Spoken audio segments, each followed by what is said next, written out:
There you go. Welcome back to Man's video. And I got my first new tooth, so my toothpaste is going to pay a visit. And when I wake up in the morning, I might see a literal coin. A literal coin. Thank you, Theodore. You can go and do a video now. Okay. Hi, welcome to my video. I'm Jennifer Roberts. That was Theodore Roberts. He wanted to tell everybody that he has his first loose tooth and he's super excited for the dollar money, y'all. Come in. He thinks it's going to come out within an hour or so. So he's got a bit of a wait, but you know he's excited. So that's what is very important right now. That is probably the most important thing right now. Only kidding, but it is for my little boy. So this is a writing on the wall video. I'm Jennifer Roberts. As I said, you're at True Divine 4-4. Thank you for being here. Thank you for listening to me. It is just a little bit of a welcome. If you haven't understood this already, or if you haven't noticed this already, welcome to the mass initiation. I wanted to bring to light what has been happening and what has been a part of the separation of the people, in that we are witnessing a mass initiation to a gang that you do not want to belong to. So I wanted to bring that what happens in an initiation. First, we were told that masks don't do anything. Masks are wrong. Masks are, you know, they're bad for your health. They cause respiratory illness. They cause lowered immune systems. But then we have the cognitive dissonance, the confusion of now masks in a lot of places being mandatory and even finable. You can get fined if you're not wearing an appropriate mask. A mask that you can still smell perfume through, still smell if somebody passes wind through, but you know that it's going to protect you from a minuscule particle that would be a virus. So the cognitive dissonance comes in, the fear comes in because the fear of being fined, the fear of being accosted. We then start to see that people forget that they were told in the first place that masks don't work, masks aren't going to be a part of this. They forget that they have been advised by many, many health professionals that they do not work for the purposes that they are being told that they work for. And we see that people then start to deem others that are refusing to wear masks as bad, seeing them as literally being walking bacteria, viral particles that, you know, we used to share hugs, we used to share a fork, for goodness sake, if we needed to, in the car, you know, at the beach, having fish and chips, you know, there was no need, but now people are looking and seeing just one walking bacteria. And so we see that they're being told to even wear masks in the home. And so we see that the cognitive dissonance and the mind effery is strong. So this is a massive initiation ritual. What happens in an initiation ritual? Now, whether it is, I'm reading my notes here, now whether it is to a gang, to a club, to the army, to Freemasonry, the initiation has core things that stay the same to get the results that they want for the initiate. So the isolation occurs, taken away from their natural routine, from the people that they usually hang around and feel comfortable with. Isolation is put in place. Through this isolation, often they're made to wear something that belongs or is affiliated with the gang, the Freemasonry, the club, the army. They're often made to wear a certain uniform to look the same. So we start to see that after this isolation, very quickly they start to strip away that which would be your individuality and your identity.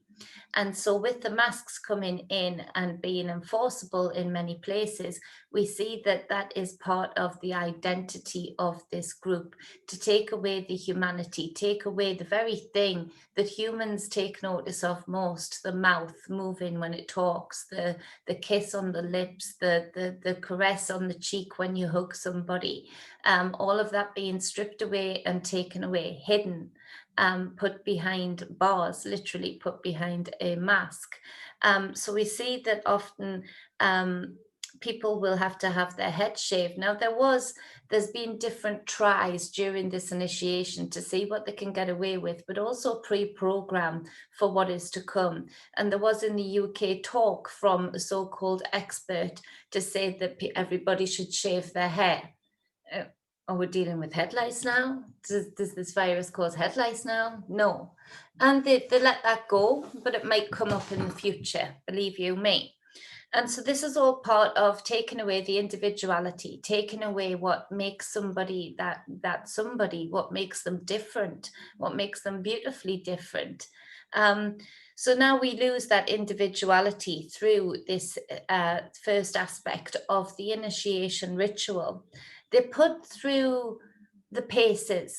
The individuals put through their paces in one way or another. And so we see that this causes just enough trauma to open up wounds. And in that isolation, with opening up of those wounds, anything that has been hidden or undealt with, that the person has buried and not transmuted, comes to the fore. This is when people are ripe for the picking. This is when people are open to control of the mind. They are searching for something to externalize what they do not face from their internal. So this is the perfect time for the initiator to come in and do the work. And so this is the window that is opened up for the initiators. The person is then ready to be transformed into their newness. They're offered reprieve if they just do as they're told, if they just listen to the advice of the initiator. They're offered some kind of new normal that would initiate them into the group. And so with this, we see the separation that has been happening, and those that have fallen or have fallen, some obliviously, some compliantly. We see the separation of people from what is deemed now as the obedient, wearing the masks, staying 6 feet apart, letting old grannies and granddads die without seeing people's faces before they go. We see that the obedient is separated from the disobedient, the dissonant. And so this is part of the plan. This is part of the agenda. This is part of the ritual. It makes people feel different. It makes them feel special, that they are involved with what they would deem as the more powerful group. So literally they're just choosing their sides because out of fear, out of wounds that were hooked into. And so we see the blind obedience is the only acceptable. The disobedient is now punishable by the very law that was supposedly protecting us.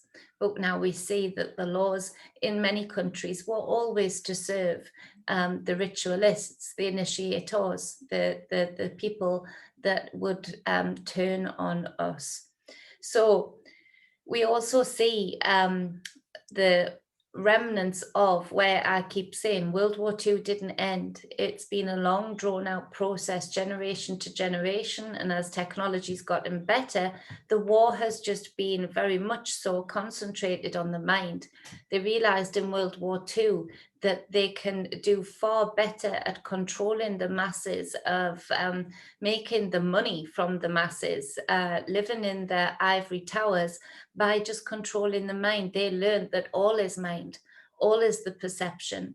What we perceive, what we think of, what we speak of, and what we do creates the reality. So they learned in World War II, if they can hook into the mind, if they can use the rituals that have been long since used by Freemasonry and the like, we can then, create a reality literally without firing many bullets. We can create the reality that we want through the minds of these people, these walk-in minds, these walk-in computers that we can program and literally bring in our reality that we want for the powers that be, that is.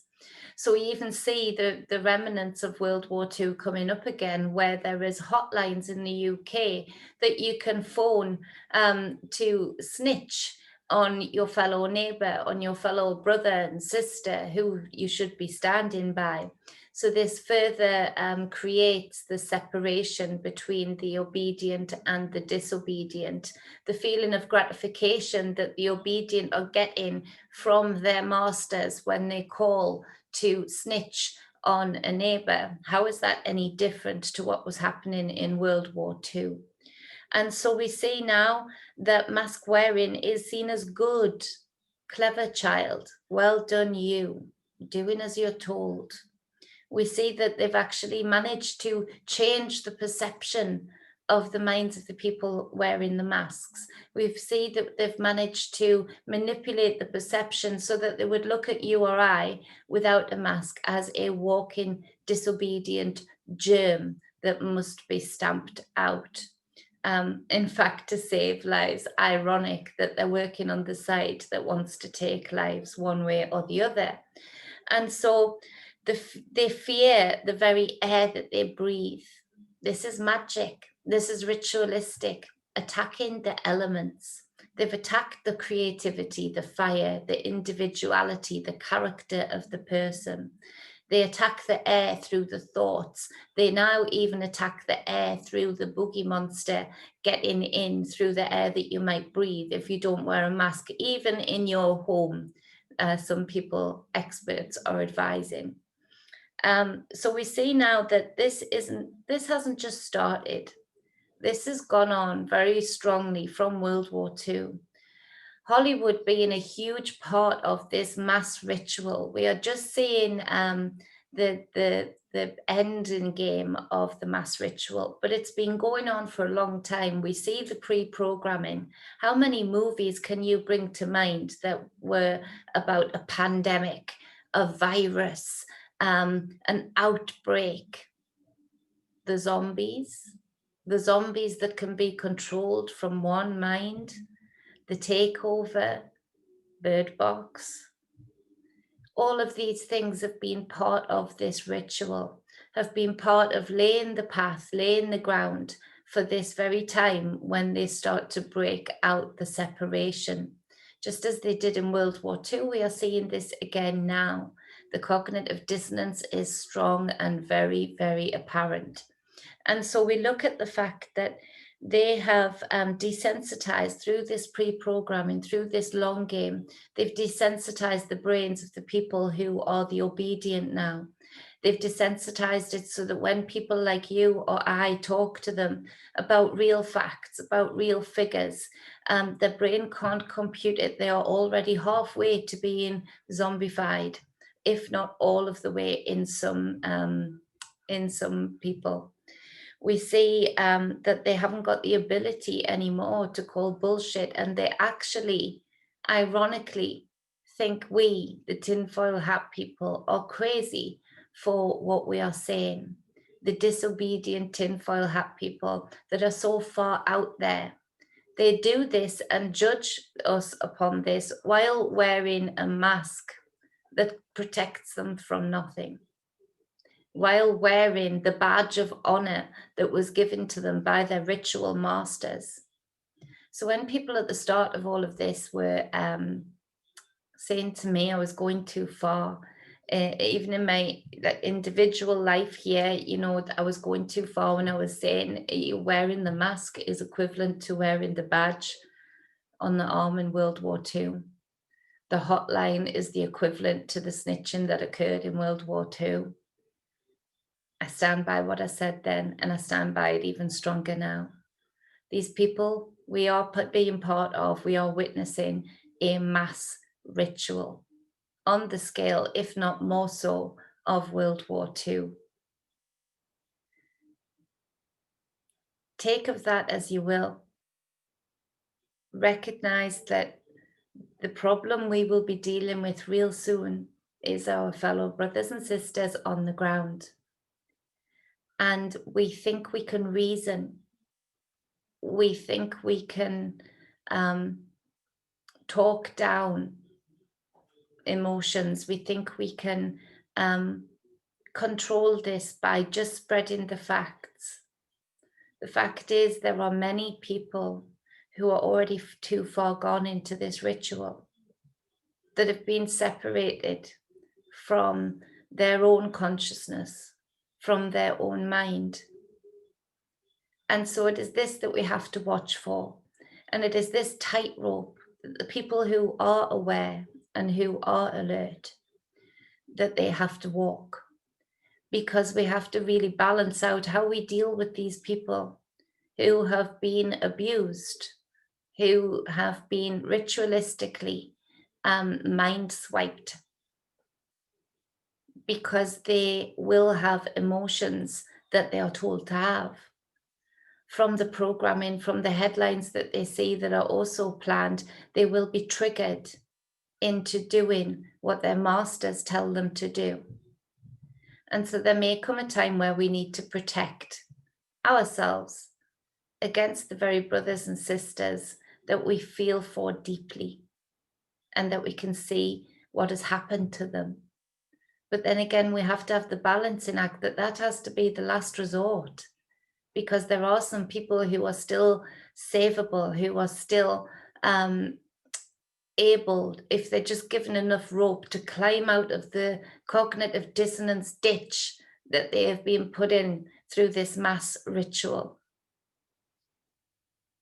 We're seeing the occult being played out with bad intent on a scale that is unimaginable, and would have been unimaginable to many in 2019, early 2019.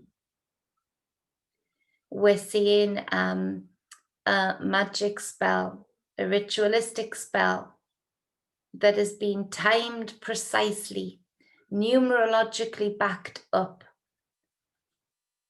And we're seeing the latter stages of that spell for many people who may suffer. When people come out of ritualistic abuse, when people come out of gangs, when people come out of the things that they have been initiated into, they have deep wounds. They have abandonment issues. This is going to be something that we're going to have to learn to deal with and manage and aid those who are able to be aided in the future with compassion and with grace. Not I told you so's, but with compassion and grace. We have to be ready to be there to help them transmute what was done to them, what was taken from them, and to help them regain their individuality, to help them regain the very things that made them them, to help them remember who they are and who they were before they went through this ritualistic initiation. So I hope that makes sense. I hope you can see the depth of what is going on and how easy it is when spell work is done well, whether it's for good intent or bad intent, how strong it can be and how real it is. And through numbers, through intent, through icon-like status, giving a badge or wearing a certain color bandana, wearing a mask, it gives that visual to always reaffirm and impact the initial spell that was put out. And so it sounds silly, but by wearing the masks, by wearing that symbol, you're feeding into a very dark initiation, a very dark separation of the people. So watch what they're doing, listen to what they are saying, and do not be distracted by their games. What matters now is that we separate less and help those who can be helped to re-establish their own individuality and their own consciousness. That's what matters now. So I hope that helps people put into place what is going on right now. That was a writing on the wall for the 8th of November 2020. Put your intent out there stronger than theirs. Be proud of your individuality. Be you. Go about life as you would normally. If everybody who hasn't been the obedient would do this, then this spell work would be dissipated, it would be dissolved, it would be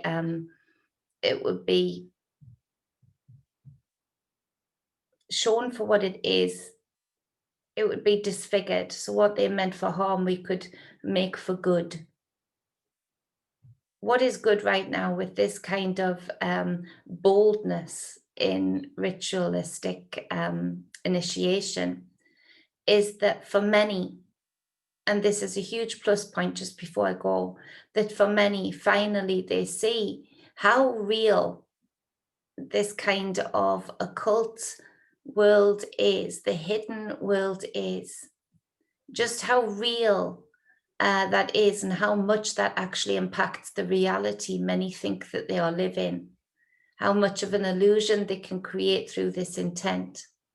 And hopefully it gives an understanding of just how strong our intent can be, just how strong our spell work can be, just how strong we can use the seasons and the times of change to bring in the harvest or seed for the next harvest,